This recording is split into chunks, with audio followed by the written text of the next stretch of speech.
Hi, I am Praveen. मैं एक CMA aspirant हूँ। मेरा CMA ने जस्ट अभी हम CMA में इन्वॉल्व किए थे ग्रेजुएशन से डायरेक्ट एंट्री रूट से। तो एक CMA होता क्या है, CMA के बारे में मैं इंफॉर्मेशन देता हूँ। CMA एक कॉस्ट डिपार्टमेंट का काम होता है जो बड़ा बड़ा मैन्युफैक्चरिंग कंपनी में कॉस्ट ऑडिट और इंटरनल ऑडिट हो गया, कॉस्ट ऑडिट हो गया, ये सब और फाइनेंस वगैरह से रिलेटेड काम होता है, जिसमें हमको अपने मतलब कम बजट में कैसे प्रॉफिट करना है, कैसे अपना कॉस्ट को रिड्यूस करना है, इसके बारे में एक CMA का ज़रूरत होता है।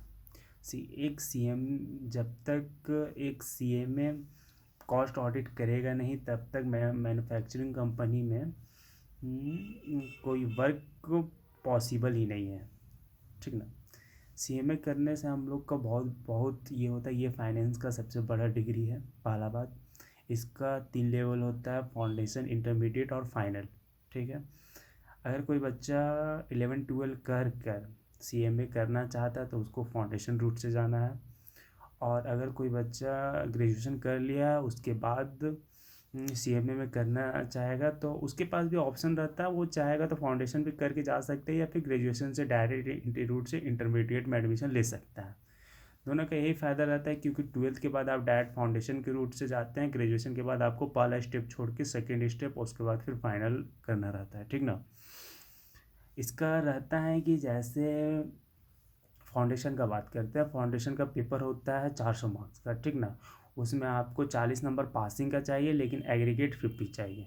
मतलब एक तरह से बोला जाए तो 400 में आपको 200 नंबर लाइएगा, सब सब्जेक्ट में 50-50 रहेगा, तभी जाके आप CMA फाउंडेशन क्लियर कर सकते हैं। वही रूट आपका इंटरमीडिएट में भी अप्लाई होता है। इंटरमीडिएट में 8 पेपर रहता है जिसमें आपको 800 मार्क्स का पेपर रहता है, जिसमें 400 मार्क्स लाना अलाउ रहता है। इंटरमीडिएट का एक ये भी रहता है कि अगर आप मान लीजिए कि कोई पेपर में 60 से अबव लाते हैं तो वो पेपर आपका एग्जाम्प्ट हो जाता है आने वाले एग्ज़ाम 3 अटैम्प्ट के लिए, ठीक ना। और वैसे ही है जैसे इंटरमीडिएट आप कर लीजिएगा तो इंटरमीडिएट के बाद आपका 15 मंथ्स का ट्रेनिंग होता है। 15 महीने का ट्रेनिंग के बाद आप फाइनल का एग्ज़ाम लिख सकते हैं। आप ट्रेनिंग चाहे इंटरमीडिएट का 4 पेपर क्लियर करने के बाद भी स्टार्ट कर सकते हैं या फिर 8 के 8 पेपर क्लियर करने के बाद भी स्टार्ट कर सकते हैं। उसके बाद 15 मंथ के बाद ट्रेनिंग होता है। इंटरमीडिएट कोर्स, अरे सॉरी,